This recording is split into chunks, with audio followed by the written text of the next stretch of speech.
It's Movie Time is brought to you by the Gateway Film Center, 1550 North High Street, Columbus, Ohio. Further details and showtimes online at gatewayfilmcenter.org. The award-winning It's Movie Time is produced by John DeSando. Listen to the shows and read reviews online at WCBE.org. I'm John DeSando. I'm Wayne Miller. This is It's Movie Time. It sure is. Well, J.K. Rowling is back, as if she doesn't have enough money in the bank. And going to start another movie franchise. Holy From what I hear, they're stretching it out to 5 movies. It's called Fantastic Beasts and Where to Find Them. And we even brought like a little beast in just to make sure. So Wayne, this is of course an extension of a prequel, whatever you want to call it, of Harry Potter. Yeah. Are we in the same ballpark with this thing? You know, actually, very different since it takes place in America, in New York City. 1926. Yep. And so you have that, what I would say going for it, because the best thing I liked about this movie was the set design. Oh, you're the so right. production values, and I really like these period type of movies that you could really get into the fashion, the architecture, and so you can get this in this movie, and you hear a little bit throughout the movie, and they talk about the one, what was the headmaster in the Harry Potter movies, Dumbledore, yeah. And how he was the only one who defended the hero of today's tale. And then of course you hear about Hogwarts and everything. But well, this began with Newt Scamander. Right? Yeah, played by Eddie Redmayne. Yeah. It was his book that was used as a textbook at Hogwarts, so he's got a connection with them there. Right. Back to just for a minute to your important point about set design here. I mean, it gives you such a good feel for the pre-Depression New York City, for the paranoia pervading the city, and that's how allegorically they can use the wizards as the outsiders, and the rest of them.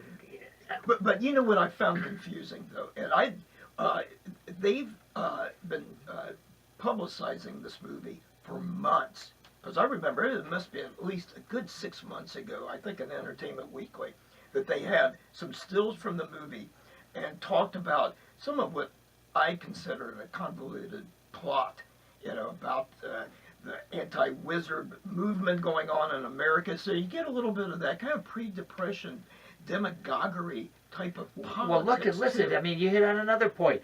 There are so many, particularly in the latter part of the film, so many subplots here. And because they're setting up for their franchise, they've got all this stuff, like John Voight playing the newspaper mogul. You know, where is he? And his son, who's a congressman, something, and running. They're there, and then they're gone. Yeah. Well, you know they're. And it's the same. And look, I don't care what you say about revealing. It's the same with Johnny Depp. I was going to wonder if you were going to give the big. I will say. Anyhow. But if you're, so for our audience, if they want a full plate of Johnny Depp, they're not going to get it. No. They're going to have to go to the subsequent iterations of this, I am sure, to get him. Yeah, because the big setup as the villain, who nobody really knows what he looks like, because it's kind of a master of magical disguise, I guess you could call it like that. And, you know, talking about villains, I'm a little disappointed in Colin Farrell's depiction. I thought it wasn't, not that Colin Farrell can't play the bad guy. Yeah. It just wasn't worked for me there. And he was kind of in a way, a sympathetic villain. Because there's a bit of a backstory, and you don't feel really as turned off by him like you would do Ralph Fiennes' Voldemort and the original. Yeah, I mean, of course, he looked like a demon-like character, but in this, and Farrell, you know, handsome guy. It was kind of interesting how he kind of came across. But you're right. And when you think about Voldemort, there's a difference between the two series. Oh yeah. I mean, you have some very fine characterizations in Harry Potter. Right. And fully developed. And here, I think it's a scattershot again because they're probably setting it up. But I don't even know if the characters here have the depth, menace, or sympathy. Well, the two that I liked was his mogul, or basically the muggle, I think they call him. You know, the muggles, non-mage, non-mage. Nonmaj. These are Muggles. These are Yeah, it's the American. the Americanized for the version non-magicians. of the non-wizard type of people. But his sidekick, throughout the movie, and he was along for comic relief. But This was Jacob, I think was his. yeah, and I really liked the blonde female. Very good. Yeah, very good. Playing a ditzy blonde. She's the Uh-huh. sister. The two sisters help Scamander. Now Scamander's a all right. Let me see what you call it. A magi zoologist. Yeah, something like Right. that. Yeah. Anyway, so he's got this valise full of little animals, and he's going around New York trying to find the other ones. Yeah, because a few escape, whatever, and it's a very magical little suitcase. Yes. Because you could kind of jump in it. And Oh go, yeah, it is great. It's a portal. Which was a kind of a cute little scene in the movie that he kind of just steps into it and goes down and then beckons his sidekick to join him. Who's a little Of course, porky, having a tough time getting in there. a tough time. Yeah. So that was cute. But the one thing what kind of reminded me about one of the movies that I really liked in the past 15 years or so was the remake, Peter Jackson's remake of King Kong. And I really liked the feel of New York City in that, and the architecture, and like you said, you really kind of pick up on some of the socioeconomic divide and things, and you do in this movie too. Yeah. And that's, to me, was kind of the saving grace. And May, you're reminding me, wasn't Scorsese's Hugo, was it? I think, yeah. Anyway, that had that period. I'm with you. I would go to see the period piece, the reproduction. Yeah. Yet still has some of the fantasy about it. Yeah. Everything's a little bit clean, a little bit new, as a set might be. But they don't. Nobody's worried about that. It's just visually gorgeous. And that's what I kind of liked a little bit better than the Harry Potter movies, because I could identify with it more rather than this kind of boarding school out in the moors of England, wherever that was set. Good point. It is neat having it in the city, isn't it? Uh-huh. Yeah, there's so much going on, and there's so much more of a chance of escapes and kind of thrilling encounters in the city. It is true, they do very well. I have to say this though, Wayne. I nodded now and then. I did early on. I don't know, it was maybe the pre-screening martinis we had that did it. But It was happy hour. Man, I tell you, I was, yeah.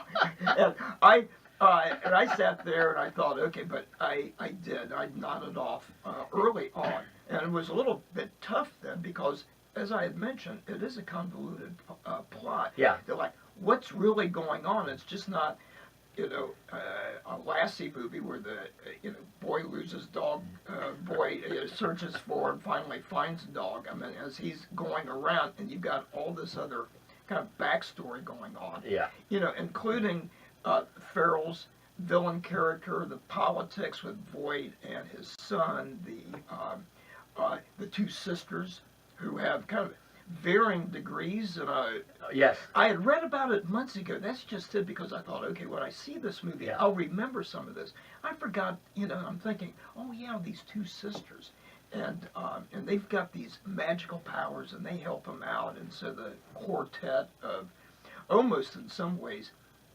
kind of reminds me of older versions of Harry and his friends. Yeah, right. His little comrades, He does have allies. the coterie of friends. Yeah. Yes. The linchpin of all this is Eddie Redmayne. Yes. He's an Oscar winner, and he played Stephen Hawking. Yep. And I have to tell you, he's one of these guys that, a little bit like Johnny Depp, I get a bit tired of the shtick. Oh, the mannerisms. The bashful, head down. At first I'm thinking, he could really, because you mentioned the Academy Award-winning role that he had, Stephen Hawking, but also the Danish Girl. I thought he was very convincing and very good in that. So I'm thinking, is this a young British version of, not more recent ones, but back in the 30s and 40s and 50s, of British actors like Alec Guinness, Ralph Richardson, so I was kind of looking for some of that, but also John Gielgud, kind of like, not totally handsome guys, but they could in some of their very early roles, You are they making my point. they could. Those are guys have range, Yeah, serious yeah, range. yeah. Eddie Redmayne is making a big career out of acting the same, almost the same each time. But the one thing, and at first I found it endearing, but then after a while, I agree with you. It got kind of tiresome, and I had a hard time following along with the dialogue. Oh, look at serious criticism on my part. It's kind of like, what the hell? It It's does almost seem- like the witch that you wonder, what the heck are they saying here? Does he have a Cockney accent? No, It's it just a was heavy little Brit. bit more feet type of accent. Yeah, That yeah. even somebody like Harry Potter, I think Daniel Radcliffe, really did a good job from a young age up through his latter teenage years. Very good job that you could kind of believe him as a hero. Mhm. Somebody that can kind of kick a little butt if needed. Right. And I didn't get that with Redmayne's Yeah. character. in this. But I think your point is one that I shared with some other critics about losing dialogue Yes. because he's mumbling, and then you put his British accent on top of that. Maybe Because we're I'm a getting- language person, that seriously distresses me if I miss even a word. Well, yeah, and especially if you're trying to follow the plot, like, okay, what are they doing now? Why is he doing this? And I agree with you. And I'm like, well, am I getting older?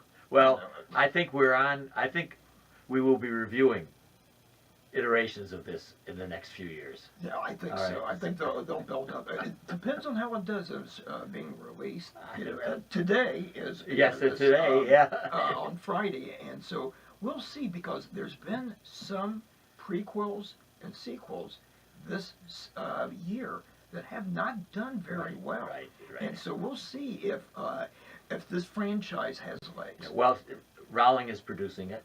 She's Yes, written the yeah. script.